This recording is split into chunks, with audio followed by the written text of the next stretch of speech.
Hi, everybody. Welcome back. I am here with the wonderful James Bartley, and we are going to pick up right where we left off a moment ago. And James is going to continue to let us know a little bit about some of the methods of targeting, a few techniques that they use. When I say they, I mean the reptilians, the Greys, the powers that be, in their efforts to control humanity, manipulate humanity. James is an expert in this field, alien abductions, my labs, you name it. He's researched it, he's studied it, and he is bringing it all to light. Ladies and gentlemen, welcome back. James, let's pick right up where we left off. Thank you, Jenny. I really appreciate that. In the previous segment, I was talking about the electromagnetic beaming and how they can create a virtual reality in your mind. It's kind of up in the air sometimes. Sometimes it's clear that we're being put through our paces in our physical body, and sometimes a whole nother story. But sometimes they can use clones in some of the physical training too. But there are times when we know we're being put through our paces physically, and we're in a military, paramilitary environment. We're being trained. Sometimes these are real operations, real missions, operational.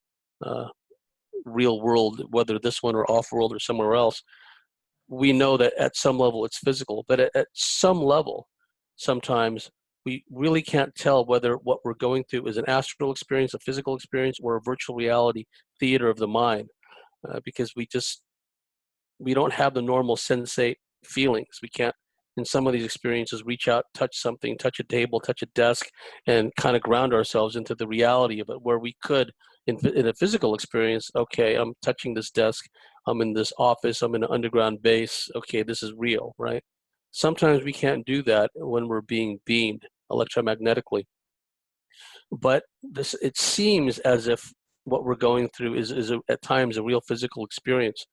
What they'll do sometimes also is when they beam us and they create the virtual reality environment where we're being put through our paces. And I believe what they do sometimes, Jenny, is in the virtual environment, it could be a building with a lot of corridors, a lot of rooms. It could be an airliner. It could be a school, complete with the outdoor playground and then the interior of a school, like an elementary school, whatever the case may be. And in these virtual environments, they may put us through our paces a number of times in the same layout, in the same building, the same interior. So we become accustomed to it. In a room clearing exercise where we're going from one room to another, making sure there's no hostages or terrorists, in an example, in each room, kind of like the SAS killing house training, room clearing.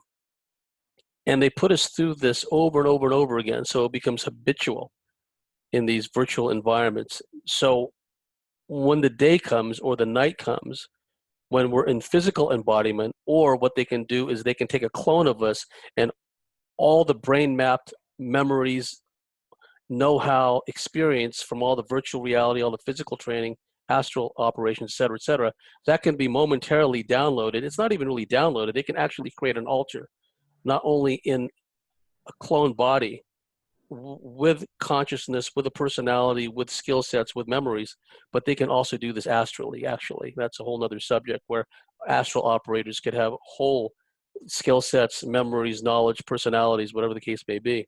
So in our example, we've gone through a lot of this simulated training in a given environment until we memorize it by heart, so to speak.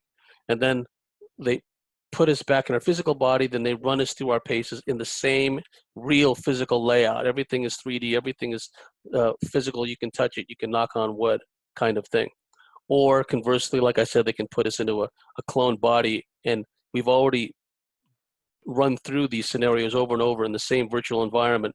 So now they turn us loose in our cloned body, running around in a building, in an airport, whatever the simulation, whatever the real physical example is.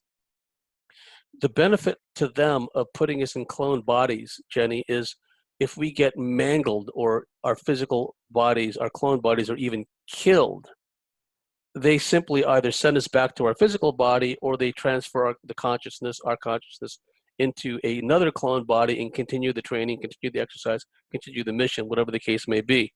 So the point of relevance here is there could be an intermingling of all three: the physical, the astral, the virtual environment scenario. I've gone through virtual environment scenarios where I was going through a lot of military special ops type training, room clearing, hostage rescues, that kind of thing, with singly or with small groups, room clearing, like you see with the British SAS, Delta Force, that kind of thing.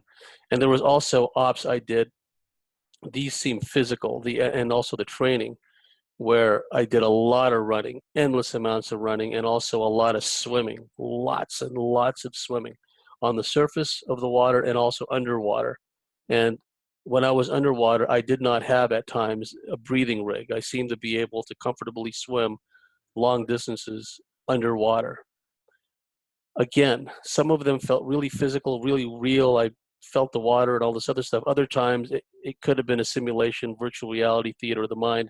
There's no way I could really tell. Some of it could have been in a cloned body.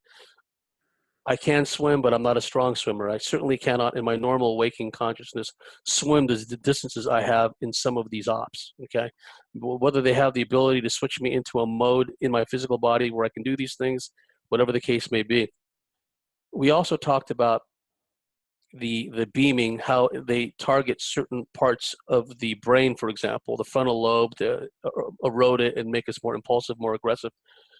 They can also, while we're in this virtual reality state of the mind, and when you're in these scenarios, folks, when you're laying there and you know that it's a virtual reality scenario because you can feel the beaming, you can literally feel the rapid eye movement, the REM, behind your eyelids, you know, your eyes rolling back into the back of your head. You can feel your eyes moving beneath the eyelids. If you manage during this process with a tremendous amount of will and effort to pry your eyes open while you're being beamed, while you're in the midst of the virtual reality scenario, what happens is the movie in your mind, the virtual reality that you're in, will stop abruptly. And then you pry your eyes open, you're back in your bedroom, it's a dark room. What will happen, because of their brain mapping ability, their ability to plug into us remotely, and this could be aliens doing this and or deep black military aerospace. I believe both do this kind of manipulation for whatever reason.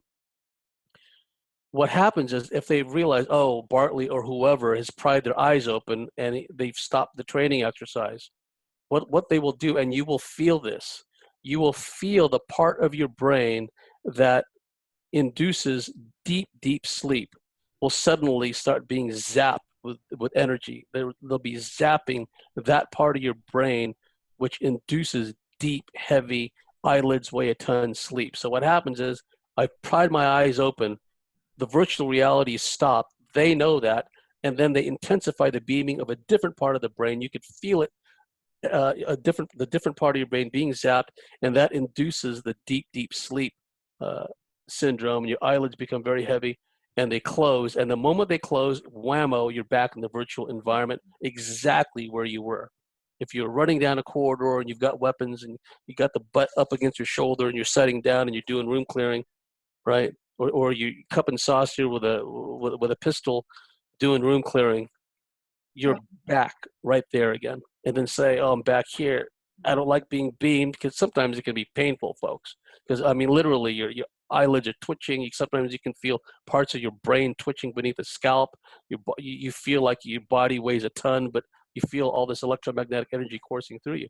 So say, say you don't want to keep going through it, then you manage to pry your eyes open again. Abruptly, the movie stops, but they intensify the beaming into the part of the brain that induces sleep, and whammo, your eyelids close and you're back in there. You're paralyzed, you're immobile, and you're back in the virtual environment.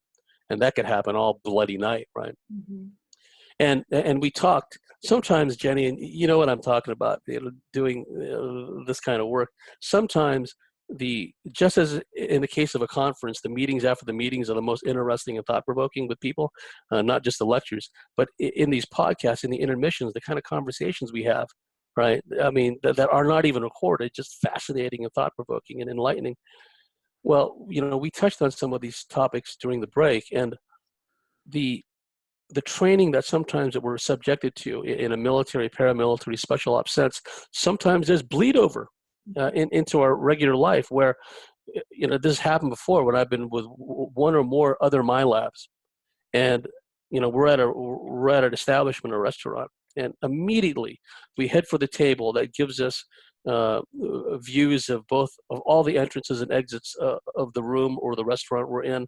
We're automatically sizing up everyone who comes and goes, everyone who's in the restaurant, in the establishment. Who would be a potential threat? What's this person all about? And it's all subconscious. We're sitting there, we're having a conversation with one another, but we're sizing up our surroundings, and we're tuning in operationally. And sometimes this bleed through is such that someone could be walking down an aisle in a supermarket, and for no reason at all, they feel like dropping down onto a knee, sighting down, cup and saucer, a pistol grip on some lady pushing a shopping trolley coming in your direction. You don't do it, but in your mind, you're dropping down to a knee, you're sighting down, right? Mm-hmm. Or you're running up and down the aisles of the supermarket in operational mode in your mind's eye, and you gotta kind of reel yourself back in. Oh, I'm not in that training. I'm here. I'm walking through Safeway or Lucky's or something. You know what I mean? I really thought I was the only one. It happens to me constantly. I'm in a concealed carry state. Okay, Florida has fabulous gun laws. That's great. I leave my house, I am always thinking to myself, I for some reason, and maybe it's horrible, but I'm always thinking worst case scenario. I am always thinking Tactical. Of kind of tactical. Everything in my life is about tactical, having a tactical higher ground, tactical, just constantly check your exits, check everybody, every face. I scan every face in any room. And sometimes, and this is horrible to admit, and I hope I don't regret this, but I will go over in my mind, to render everybody in the room ineffective by some kind of violent means in an effort to protect myself and my children and all innocent people involved. But I'll run through, okay, I can break that person's neck, use that person's broken arm to knock the other person out, and I'm just, I'm not trying to make light of it. I'm not encouraging violent thoughts, but that bleed through that you speak of, yes, I know exactly what you're talking about. And in some ways, I think that this is a way for us on a personal level to make the programming work to the advantage of ourselves and all innocent people. This is absolutely, cool. absolutely. And we I have agree with choice. you 100%. Fantastic. Yeah, because I think that it should be, required reading. Everyone who's a MyLab to get the SAS survival book, and in that book is surviving in a desert environment, Arctic environment, a wooded environment, and then there's other books written by ex or current SAS instructors about operations, about firearms, whatever the case may be, or survival, right? So it's always a good thing to be able to, I don't like to use the term switch, let's just say, make the adjustment. If things go pear-shaped around you, you'll know what to do, and you won't be in a panic state, because they teach you in the Royal Marines, they teach you in other special units. You may not be able to control your surroundings. You may not be able to control the situation you find yourself in, but you can control your breathing. You can center yourself. You can make a determination, figure out exactly where you are, by looking up at the sky, the stars, and whatever. If you can see past the perma chemtrail haze, right? So these are things that we can do to benefit us. If they're going to put us through this training, and remember, at some level, folks, we signed up for this gig. It's like, okay, what if I'm going to be here on planet Earth and I'm going to be a systems buster, a paradigm buster, a frequency buster? I'm not going to put myself in a scenario where I have no influence whatsoever. I don't learn anything meaningful to help break this paradigm. You're going to go full tilt and say, you know what, if it takes being a MyLab and an alien abductee and occasionally being taken to these underground bases and worked over or whatever, right? If that's what it takes, then I'll do that. We'll do it. And then you make the best of the situation. Like my friend Lorena, I had her on my show. She started playing with paintball with a bunch of guys, and they treated her like a girl. Okay, just really take it easy, and You don't just, you can hide behind things. And she goes, no, no, treat me just like yourselves, right? They have no idea she went through this military training, fast roping down helicopters, because she was a hardcore MyLab from like the 90s and the 80s, right? They had no idea that was in her background. She didn't share that. So later on, when they're out there in the desert in Victorville area playing paintball, she's like crawling around. She's got dirt and mud all over her face and in her hair, and she's zapping the hell out of these guys. And then they realize that when she plays for keeps. And she had that same mindset too. And a lot of us that have gone through the My Life training too. And I hate to say it, folks, it makes it sound like we're violent people, but you would size people up. How would I take this big guy down?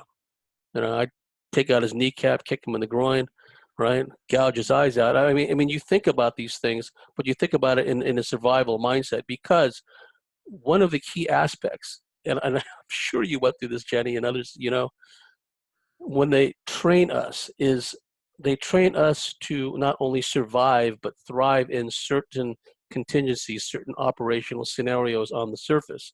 And it could be a nuclear, biological, chemical environment. It could be foreign military occupation. It could be civil unrest, all these different scenarios. And we're put through our paces in this training, and we're graded. I mean, there are instructors there at times telling you after a particular training evolution, you didn't do this right. You got to, what you should do next time, we'll put you through it again.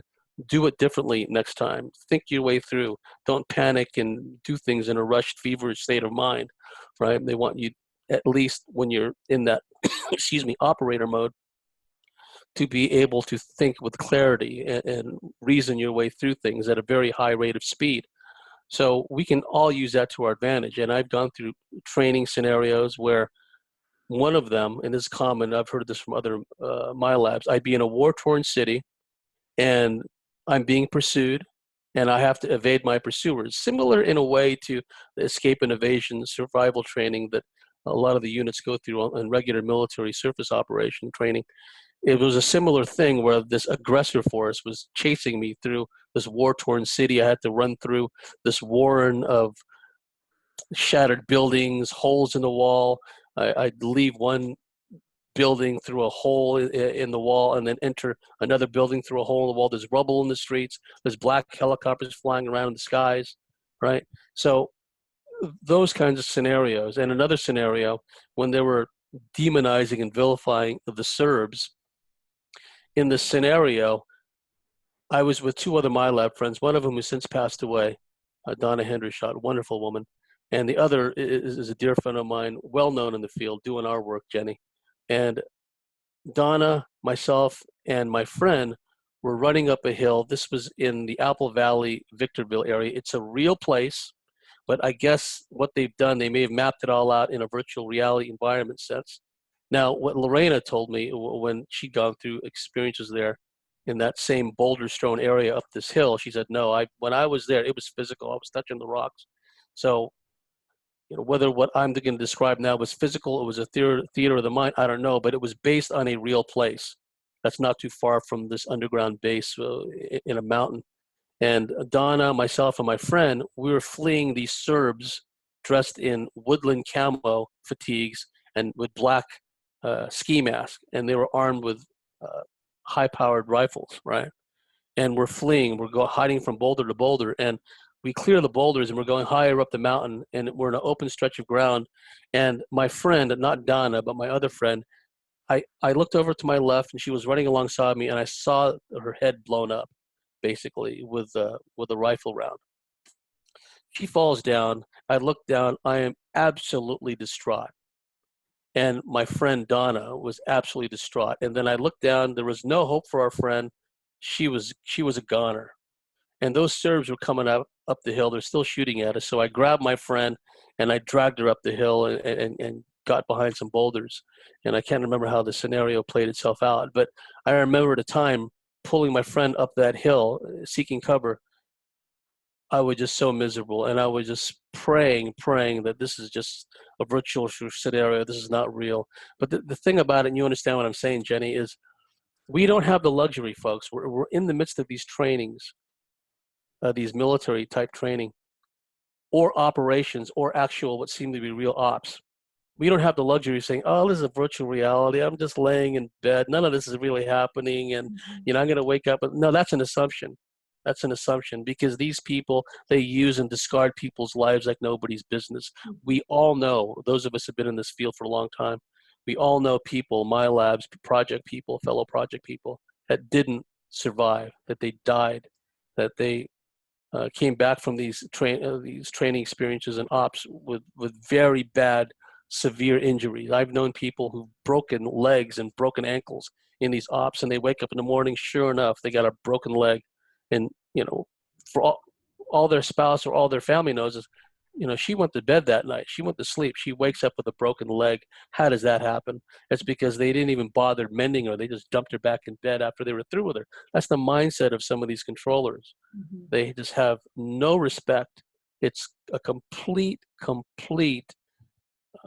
impingement upon our personal dignity, our personal sovereignty. There's nothing glorious or glamorous of this. We make of it the best we can. If they're going to train us in this way, we're going to internalize it. We're going to integrate it from a heart-centered perspective, and we're going to use this training. We're going to use the survival training.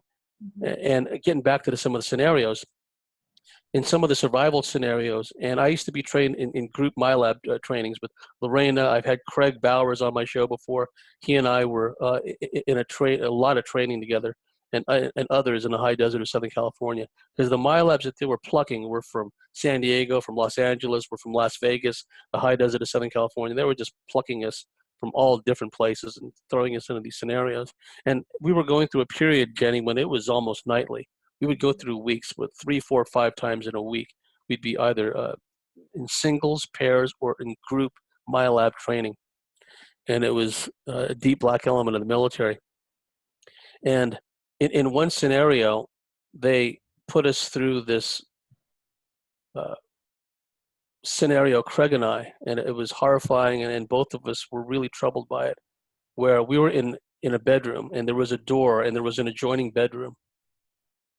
And in the adjoining bedroom, clearly we can hear a woman being assaulted and being tortured, and she was screaming, and it sounded so real. And Craig and I would look at each other. What should we do? What should we do? Meanwhile, the poor gal, or at least a simulation, I don't know. She's just screaming and screaming, and she was being tortured, and it was horrible. And me and him just looked at each other, and shamefully, I might add, we didn't do anything. We just let it happen. And we just kind of cowered in that adjoining room behind that door, and we didn't do anything about it. The next day, we called each other up, and we were really remorseful because we felt like cowards. We felt like we should have gone in there. We should have helped. Whoever the poor gal was, she didn't deserve whatever was happening to her. We could have done more. And what they do is they put us through these physical and also emotional, psychological scenarios because they want to test us under duress, test us in stressful, anxiety-ridden situations and see how we would react. In that situation, Craig and I, the way we graded ourselves, we should have done something. And we felt bad about that. Because again, we cannot assume that it was a virtual reality. We cannot assume that there was no woman being tortured and being assaulted in the next room. That's an assumption. We don't know that. Mm-hmm. And even though we may have come into physical harm ourselves or endangered ourselves, as men, we should have done something, right? And we felt bad about that afterwards. And, I felt pretty shameful about it for a long time afterwards. And then there was another scenario with another MyLab friend of mine. She was very active on the internet in the old days. Her handle was Cassie. She called herself Cassie, and she's from Texas. This is right after 9/11, and there were, even with MyLabs, not only just the general public, Jenny, but with MyLabs, they're trying to get us into this anti-Arab, let's go to war against the Arabs kind of mindset post 9/11. And in this scenario, there was this gal, Cassie, and I were sent to what they would call a close target recce, like basically a recon mission to scout out these Arab terrorists, and they looked the part, that were hiding in this house in the country, right? And they had weapons in there, all this other stuff. And she and I went to the trouble of infiltrating into the house. And what happened was, again, it was a scenario when there was a number of them. There was like 4 or 5 of them. They were all armed with automatic weapons and sidearms. And they were torturing somebody. either for information or for sadistic pleasure, whatever the case may be. And in that state of mind, because there is a militant aspect of me in these ops, in these alter personas, where I'm very can do, I'm very militant, I'm very let's get the job done kind of thing. And I may have been in that state of mind, state of being at that time in that particular scenario. And again, I don't know if it was training, I don't know if it was real, because they literally use my labs in real world scenarios here on this planet, not just off world. But if there's things going on in the Balkans, things going on in the Middle East, they're going to utilize us physically even. And in this scenario, they were working somebody over, and the part of me that was really militant in operational mode, I wanted to go over there and just deal with them. We had no weapons.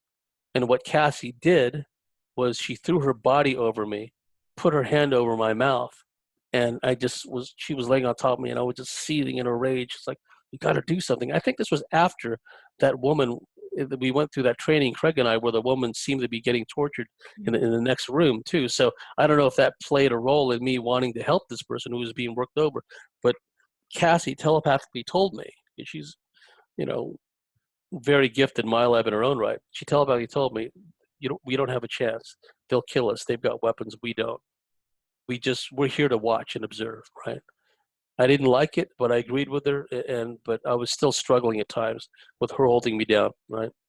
So those things happen. They put us in scenarios where there's also some psych profiling going on. Those males that already have a high degree of let's say, a high proportion of reptilian genetics, they already have, relatively speaking, a reduced frontal lobe capacity. They don't have the impulse control we do, right? And a lot of us have.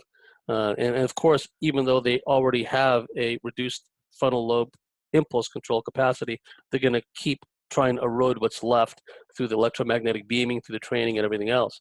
And so those people, it's relatively easy to get them to pull the trigger in some of these training scenarios. But others that are not so inclined, they will put them in a scenario where they're in a hide site, and it could be an urban area, it could be a school setting, whatever the case may be, and they will have the person looking through the sniper scope and looking at people, right? Children, adults, and the message is to shoot, pull the trigger.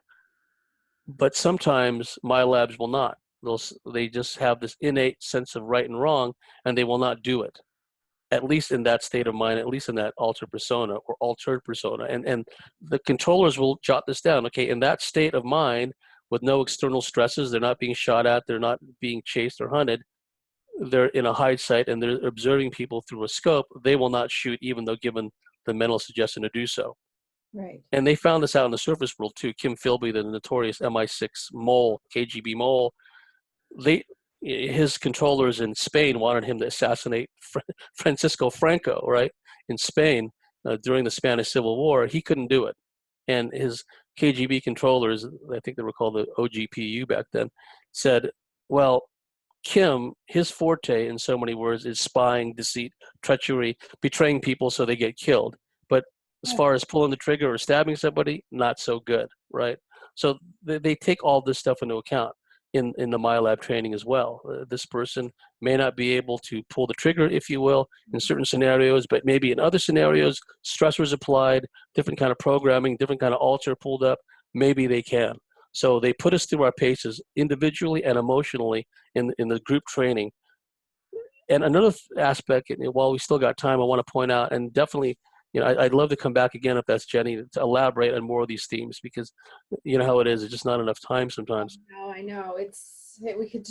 There's so much to talk about with this stuff. What they do sometimes, Jenny, actually quite often, is they will pair people up. In our scenario, it would be a male and a female. They're both my labs. And because they have this bond, this connection, even a physical sexual aspect to it. And these people could already be in committed relationships. They could already, they may live in widely separated geographical locales. Doesn't matter. They pluck them, in the middle of the night anyway and bring them together. And this could happen over a period of time. And just setting aside all the morality and all that, because in these scenarios, one really can't. We always will have within us this innate sense of right and wrong. working from a heart-centered perspective. But sometimes, and the ETs will do this to us too, they'll compel us to do things that we normally would not do Right. in our normal state of consciousness. And that applies also to relationships, interactions with members of the opposite sex in some of these scenarios, right? So if they have pre-bonded, like the male and the female, and again, this pair could have a past life connection, multiple past life connections, that the controllers, the military aerospace controllers, are aware of because of their own interactions with ETs and interdimensionals, telling them, okay, these two, they've known each other in this life, that life, another life. They put them together. They already pre-bonded on a number of different levels, spiritually, energetically.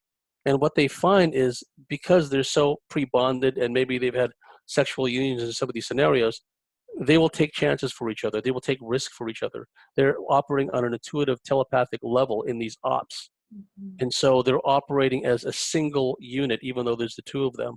And even on the surface, in an operational sense, Jenny, you know this, women can get into places, women can do things operational that men cannot do because they're women, okay? Mm-hmm. Also, if they happen to be like on the attractive side, again, that's another level of operational capability that men simply don't have.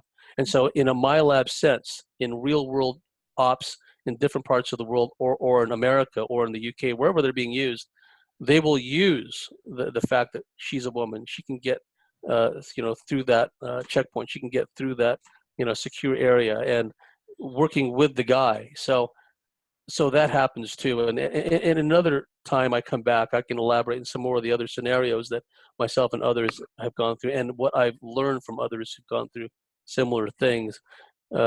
These podcasts, they go by so fast, Jenny, but definitely, you're definitely always welcome on my show, The Cosmic Switchboard. And thank you so much for having me come on. It's been an honor and a pleasure. Oh my gosh, the pleasure, the honor has been all mine. And you guys, I just want to let everybody know that there will be many more episodes like this. I plan on having Mr. James Bartley back on my channel as often as I possibly can. He has a work schedule. I have a work schedule as well. We both have families, but the importance of these conversations and to have them, with this layer of hope as opposed to this defeatist attitude, and to kind of turn it all around. And it's not woe is me. It's more of an empowering thing. I think that this is one of the most important, if not the most important topic or subject matter that we could be discussing at this time on our planet, because it's, the alien reality and all of the elements surrounding it are going to be brought forward in some capacity. And there will come a time in the not so distant future, y'all, where the surface population is going to be, they're going to need some kind of assistance, okay? A lot of us that have been experiencing these things since childhood, a lot of people have told me, why do you think you're so special? Why do you think you're so important? And they try to dismiss it as, you just think you're special, you think you're important. Why would any entity, military or otherwise, take any interest in little old you? And it's like, well, when I find that out, I'll let you know. But, these conversations really help us to put it all together. And it's not about being better than anybody else. It's not about being more important, but it is what it is. And we'd be doing ourselves and the rest of humanity a massive disservice if we were to just dismiss it as being, self-centered or fantastical or making things up. Those days are over. We're talking about this. This is real. This does happen. Chances are, folks, you all, if you haven't experienced this yourself, you know somebody that has experienced this stuff firsthand. So, ladies and gentlemen, thank you so much for tuning in today. Please look out for plenty of new content from me. Everybody, please go over to thecosmicswitchboard.com. It's a fantastic website, very easy to navigate, lots of information. Please subscribe to my guest's channel on YouTube. It is entitled James Bartley, nice and easy for you there. He has so many hard-hitting interviews. You really could just make a weekend of it and just push play and go down the playlist. And there's no end to how much we can learn. And James, thank you so much for this. I've learned so much. You've really helped me make sense of a lot of things that I personally struggle with, and it makes me feel so not alone and so heard and seen and understood, that just on a personal level, I'm just so grateful to know you. I'm so happy that we are friends. I consider you, I look forward to fostering a friendship with you and working together in the future. Folks, James Bartley is just a lovely, lovely person. My pleasure to have him. So thanks again, James. Thank you. And the feeling is mutual, Jenny. And I'm looking forward to a long and fruitful friendship and collaboration with you. And my regards to your dear listeners out there. Thank you. Thank you. All right, everybody. Until next time. See you later.